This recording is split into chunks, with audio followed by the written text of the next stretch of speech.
Once it was a shimmering blue paradise, a sea so vast it shaped the weather, fed millions, and carved its place into the songs and stories of an entire region. Ships cut through its waters, fishermen hauled in nets heavy with life, and the air carried the salty breath of a thriving world. But then, in just a few decades, it was gone. Not drained by nature, but erased by human ambition. Turned into a wasteland of cracked earth, ghost ships, and poisoned winds. This is the haunting true story of how a thriving inland sea became one of the largest man-made environmental disasters in history, and why it could happen again, anywhere. We'll dive into the rise, fall, and lingering shadow of this lost paradise, uncovering the decisions that doomed it, the lives it left behind, and the lessons we're still failing to learn. If you're ready to witness the breathtaking beauty and shocking downfall of a place that should have lasted forever, then stick around. And while you're here, don't forget to like this video, drop a comment with your thoughts, and subscribe for more incredible stories of our world's most extraordinary and fragile places. In the heart of Central Asia, far from any ocean, there once shimmered a body of water so vast it seemed endless, the Aral Sea. Once the fourth largest lake in the world, it stretched across the borders of Kazakhstan and Uzbekistan, a sapphire jewel cradled by golden steppes and distant mountains. On maps, it appeared like an inland ocean, its deep blue expanse drawing the eye across hundreds of miles. For centuries, its waves fed thriving fishing fleets that returned each dawn with nets heavy enough to sway the docks. Along its shores, sandy beaches gave way to bustling markets where traders swapped salted fish, woven carpets, and spices carried from faraway lands. Grand resorts welcomed summer crowds, while coastal cities like Aralsk and Muynak thrived on the hum of ship engines, laughter, and the salty breeze. But the Aral Sea was more than a postcard paradise. It was the lifeblood of millions, regulating the region's climate, softening harsh winters, and cooling blistering summers. Its shipping lanes connected remote villages to the wider world, while its bounty of fish fed families and fueled local economies. Every spring brought festivals to its shores, sails decorated with bright patterns, music drifting over the water, and the scent of grilled catch mingling with wildflowers. This was not just a sea, it was a heartbeat, a memory, and a promise. Few could imagine a time when the Aral's horizon would fade, and fewer still believed it could vanish entirely. By the mid-20th century, the Aral Sea story began to shift, quietly at first, then with irreversible force. Across the steppes and deserts of Central Asia, governments looked upon the great rivers that fed the sea, the Amudarya and Sirdarya, and saw not waterways but opportunity. The plan was bold, almost intoxicating in its promise. Divert these rivers into massive irrigation networks, transform the barren sands into endless fields of cotton and grain, and turn the region into a breadbasket for the Soviet Union. Propaganda reels of the era brimmed with pride. Footage of glittering canals stretching to the horizon, dams rising like monuments to human ambition, smiling workers casting seeds into freshly watered soil. Progress, they called it. But beneath the triumphant slogans, a quiet unease stirred. Scientists and hydrologists warned that the rivers were the Aral Sea's lifeblood, and every drop taken upstream meant less flowing into its basin. Reduce that inflow, they cautioned, and the sea's delicate balance would begin to collapse. Few wanted to listen. In government halls, the equations favored harvest tonnage over ecological stability. On the surface, the shoreline still glistened, and fishing boats still swayed at their moorings. But somewhere in the vast blue heart of the continent, the first crack had opened. And like a wound left untended, it was only a matter of time before it would spread. It began almost imperceptibly. A few meters of shoreline lost here, a dock sitting awkwardly above the waterline there. But with each passing summer, the retreat quickened. Time-lapse maps from the late 1960s through the 1980s tell the story in cruel simplicity. The blue expanse of the Aral Sea shrinking, splintering, pulling back from the edges like a tide that would never return. Villages that once bustled with fishing fleets awoke to find their harbor stranded, the water now a distant glimmer on the horizon. In Aralsk and Muynak, weathered fishermen spoke with hollow voices, their boats marooned in fields of dust and brittle reeds. Nets that once hauled in silver-scaled abundance now lay curled and empty, forgotten in the sand. The air smelled less of salt and more of dust, fine, stinging, and relentless. And yet, in a strange twist of fate, the very wrecks left behind became curiosities. Tourists came to see the graveyard of ships, rusting hulls leaning in the desert sun, silent monuments to a vanished coast.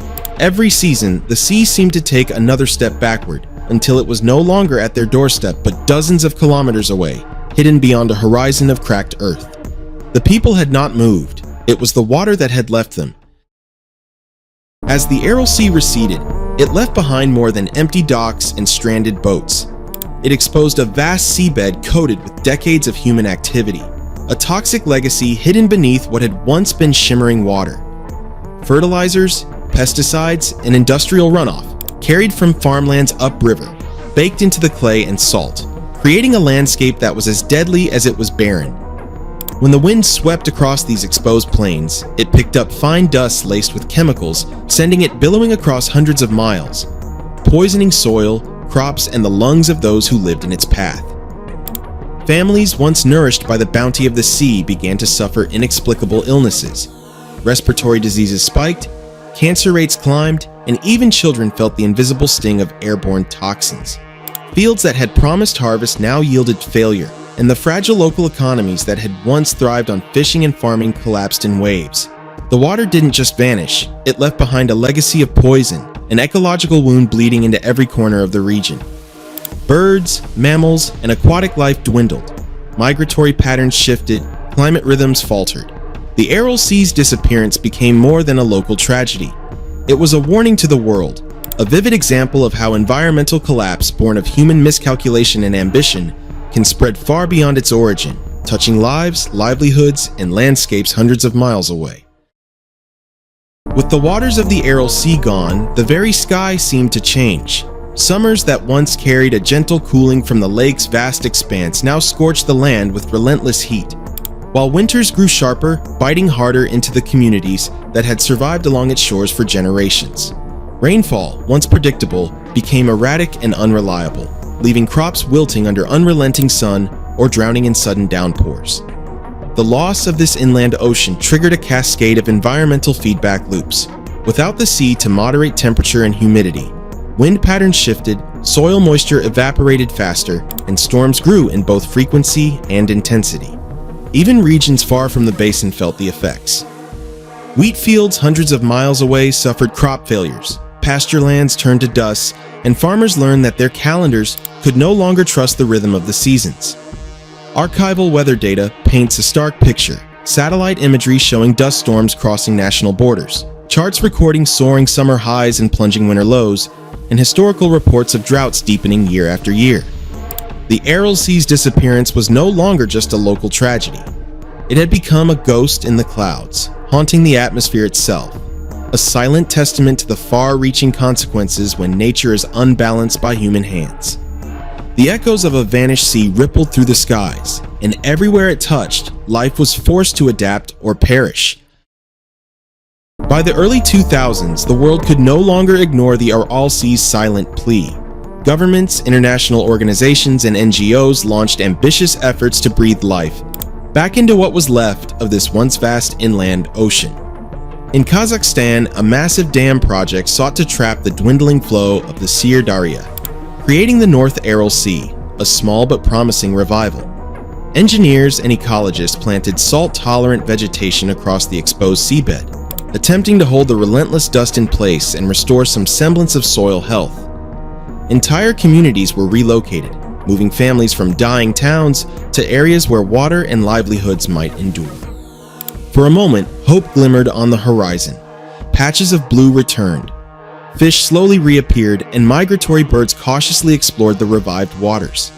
Yet beyond these pockets of progress, the greater basin remained a sun-baked desert, an echo of what had been lost.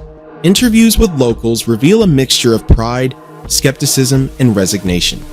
Some dare to dream that the sea could one day reclaim its former glory, while others shake their heads, weary from decades of watching sand swallow ships, towns, and traditions.